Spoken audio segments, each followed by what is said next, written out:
اس سے پہلے رسول بخش رئی صاحب، اسد قیصر صاحب یہ خدشہ ظاہر کر رہے ہیں کہ عدلیہ کے فیصلے پر حکومت تصادم کی طرف بڑھ رہی ہے۔ آپ کو ایسا لگ رہا ہے کہ اس فیصلے کے بعد حکومت کوئی ایسا قدم اٹھائے گی؟ دیکھیں، بیانات تو آئے ہیں جس سے کہ بو آتی ہے کہ وہ دل سے تسلیم نہیں کر رہے، اور جو باتیں کی گئی ہیں وہ عدلیہ سے تصادم کو ہوا دینے کے مترادف ہیں۔ لیکن میرا خیال یہ ہے کہ جس طریقے سے کل کا اجلاس ملتوی کیا گیا ہے، ہو سکتا ہے کہ سوچ یہ پیدا ہو رہی ہو کہ ہمیں معیشت پر توجہ دینی چاہیے۔ پاکستان کے سماجی مسائل ہیں، یہاں پہ مہنگائی، بے روزگاری ہے، تو ایک اور محاذ کھول کے حکومت کو کیا ملے گا کہ وہ فیصلے کو جتنا بھی بیانات دیں، اسمبلی میں بھی بے شک لے جائیں، وہاں دھواں تقریریں بھی کریں، فیصلہ تو تبدیل نہیں ہو سکتا۔ فیصلہ تبدیل ہونے کے لیے دوبارہ آپ کو سپریم کورٹ پہ جانا ہوگا، جس کا کہ ریویو کا حق کسی کو حاصل ہے، سب کو حاصل ہے جو اس میں فریق ہے۔ اس کے بعد کیا ہوگا یہ کچھ نہیں کہہ سکتے، لیکن اگر آپ فیصلہ تبدیل نہیں کر سکتے تو دانشمندی کی بات یہ ہے کہ آپ اسے نہ صرف تسلیم کریں بلکہ یہ کہیں کہ جی یہ ہمارا آئینی فرض بنتا ہے کہ ہم اس کو انفورس کریں۔ اس کے یہ الیکشن کمیشن آف پاکستان پر بھی ایک آئینی ذمہ داری ہے، حکومت پر بھی ذمہ داری ہے، تمام سیاسی اداروں پر ذمہ داری ہے۔ تمام معاملات اس طرح سے چلتے ہیں۔ میرا خیال ہے کہ جو اس وقت ہمیں قومی بحرانوں کا سامنا ہے، ان کے پیش نظر یہ بات بنتی نہیں ہے کہ اس قسم کے محاذ کھولے جائیں۔ فیصلے سپریم کورٹ میں جانے ہوں گے، اس لیے کہ سیاسی طور پر ہم بالکل ایسا لگتا ہے کہ سیاسی ادارے مفلوج ہیں، بالکل پیرالائزڈ ہیں، اور وہ ایک دوسرے کے ساتھ کوئی مفاہمت، کوئی بات چیت کا سلسلہ چل نہیں رہا۔ تو جب یہ اس قسم کی ڈسپیوٹس پیدا ہوتی ہیں تو ساری دنیا میں روایت تو یہی ہے کہ آپ سپریم کورٹ میں جاتے ہیں، عدالتوں کا دروازہ کھٹکھٹاتے ہیں، اور جو بھی فیصلہ آتا ہے آپ کو مان لینا چاہیے۔ تو میرا خیال یہ ہے کہ کوئی تدبر، کوئی بصیرت، کوئی تجربہ، کوئی پاکستان اور عوام کا کچھ فکر، کچھ سوچ شاید غالب آ جائیں، اور حکومت کو وہی کرنا چاہیے جو اس کا کرنے کی ذمہ داری ہے کہ حکومت چلائے، اور جو اصلاحات ضروری ہیں وہ اصلاحات کو لے آئے، معیشت کے پہیے کو آگے گھمائے۔ اس فیصلے سے میں نہیں سمجھتا کہ معیشت کا پہیہ جام ہو جائے گا، یا آپ کہہ رہے ہیں کہ حکومت ان معاملات میں الجھنے کی بھر رہی ہے تو وہ پٹڑی سے اتر جائے گی۔ معیشت پر رکھے اور جو ضروری اصلاحات کرنے والی ہیں وہ کرے۔ رسول بخش رئی صاحب، پی ٹی آئی ملک گیر مزاحمت کرنے کی بات بھی کر رہی ہے۔ 14 اگست کو مینار پاکستان میں جلسہ کرنے کا ارادہ بھی رکھتی ہے، اجازت ملتی ہے نہیں ملتی یہ الگ بات ہے، لیکن اس کے علاوہ دوسری جماعتوں سے رابطے بھی ہو رہے ہیں۔ آج جماعت اسلامی کے امیر سے بھی ان کی بات چیت ہوئی ہے کہ ہم آئین کی بالادستی کے لیے مل کر آگے بڑھیں گے، بھرپور کردار ادا کریں گے۔ تو کیا وجہ آپ کو پی ٹی آئی کیوں مفاہمت کی طرف آتی ہوئی دکھائی نہیں دے رہی؟ اس کی بنیادی وجوہات تین ہی ہیں جو ان کے تین مطالبات ہیں۔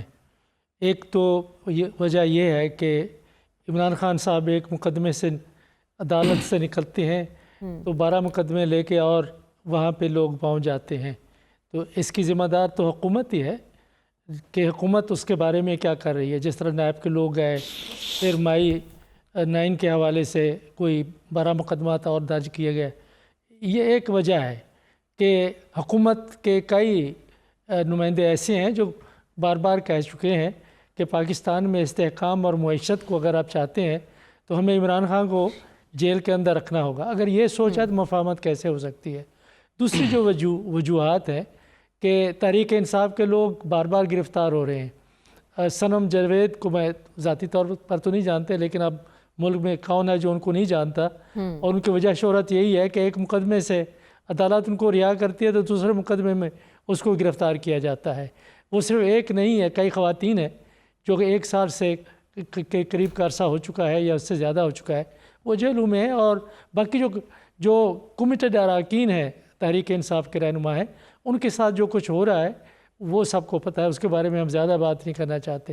تیسری وجہ جو ہے میرے خیال میں سب سے بڑی وجہ ہے، جب تک کہ ہم اس کو نہیں سمجھیں گے، بالکل درست ہے کہ انتخابات متنازع رہے ہیں، لیکن انتخابات بذات خود تو متنازع نہیں ہوتے، یا یہ نہیں ہوتا کہ جو اس میں لوگ حصہ لیتے ہیں وہ اس کو متنازع بناتے ہیں۔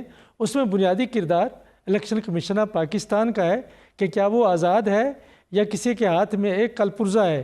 تو اس کی بنیادی پرابلم یہ ہے پاکستان میں کہ جس سیاسی جماعت یا جس طاقت کے ہاتھ میں یہ کل پرزہ آ جاتا ہے وہ اپنے نتیجے خود مرتب کراتا ہے یا کراتا رہا ہے، تو اس سے پاکستان کو نقصان پہنچا ہے، ہماری جمہوریت، ہماری معیشت کو نقصان پہنچا ہے۔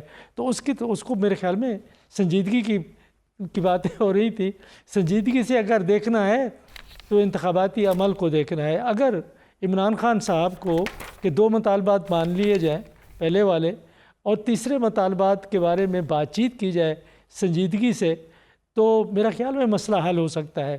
ایک بات تو میرے خیال میں تحریک انصاف کو سمجھنی چاہیے، 3 باتیں ایک یہ کہ تحریکیں چلا کے حکومت آپ نہیں گرا سکتے۔ اس ملک میں تقریباً کوئی 17 کے قریب دھرنے ہوئے ہیں میرے ریکارڈ کے مطابق، کسی دھرنے نے، کسی بڑے جلوس نے حکومت کو نہیں گرایا۔ سب سے بڑا دھرنا اور سب سے طویل دھرنا عمران خان صاحب کا تھا، وہ تو نہیں ہو سکتا۔ دوسری بات یہ کہ جی آپ ملک گیر تحریک چلا کے آپ ختم کریں گے، بالکل نہیں ہو سکتی حکومت۔ جو طریقے ہیں وہ بالکل ہمارے سامنے ہیں، وہ یہی ہے کہ آپ ایوان میں ہیں، اگر 2/3 اگر آپ کے پاس اکثریت ہے تو آپ عدم اعتماد کی تحریک پیش کر سکتے ہیں۔ بات چیت کرنی چاہیے آئندہ کے لیے، آئندہ کا سوچنا چاہیے۔ کیا عمران خان صاحب اور تحریک انصاف کے لیڈر اس بارے میں سوچنے کہ اس وقت صلاحیت رکھتے ہیں یا ابھی وہ اسی سیاست میں گم ہو جانا چاہتے ہیں؟ بالکل کہ ہم دیکھ لیں گے، یہی المیہ ہے نا کہ نہ تو پی ٹی آئی یعنی کہ اپوزیشن ایک قدم پیچھے ہٹنے کو تیار ہے، نہ ہی حکومت ایک قدم پیچھے ہٹنے کو تیار ہے۔ اس ساری صورتحال میں رسول بخش رئی صاحب، امریکہ جیسے معاشرے کے لیے ایسا واقعہ کتنا الارمنگ ہے؟ دیکھیں یہاں جو تصویر ہے امریکہ کی کہ وہاں پہ ہر چیز خوبصورت ہے، بہت اعلیٰ ہے، وہ ایسا بالکل نہیں ہے۔ وہاں بھی مسائل ہیں۔ 1865 میں ابراہم لنکن کو قتل کیا گیا تھا، اور وہ ہیں جنہوں نے کہ غلاموں کو آزادی دلائی تھی۔ پھر 1963 میں میرے خیال میں 22 اکتوبر کا دن تھا کہ جان ایف کینیڈی کو قتل کیا گیا، اور پھر 3 دن کے بعد ان کا جو قاتل تھا وہ کسی اور نے، ایک کلب کا اونر تھا جیک روبی، اس نے اس کو قتل کر دیا۔ پھر 1968 میں آپ دیکھیں کہ یہ ہمارے مارٹن لوتھر کنگ صاحب جنہوں نے کہ سول رائٹس کی موومنٹ چلائی تھی، ان کو قتل کر دیا گیا۔ اور بابی کینیڈی کہ جو ڈیموکریٹک پرائمری ہیں وہ تو ون کر چکے تھے، ان کو لاس اینجلس میں 1968 میں قتل کر دیا گیا۔ 1981 میں حملہ ہوا، رونلڈ ریگن کے اوپر حملہ ہوا۔ تو یہ حملے ماضی میں نے آپ کو یہ بتایا یہ ہوتے رہے ہیں، اور شامی صاحب نے بالکل درست فرمایا کہ وہاں پہ نسل پرستی کی جو شدت پسندی ہے وہ اتنا گہری ہے کہ لوگوں نے ملیشیاز بنا رکھے ہیں۔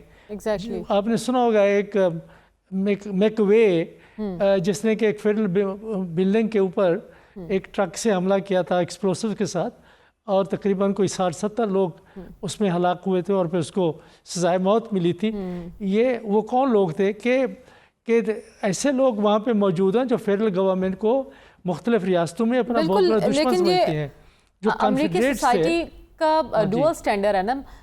جیسا کہ سلمان صاحب نے کہا کہ اسلام کے ساتھ ہمیشہ وہ انتہا پسندی اور شدت پسندی کو جوڑتے رہے، وہاں ایسا کوئی بھی واقعہ ہو جائے تو وہ اس کو نفسیاتی مریض قرار دے دیتے ہیں، لیکن ہم سے کوئی چیز جوڑنی ہو، اسلام سے جوڑنی ہو تو دہشت گرد قرار دے دیا جاتا ہے۔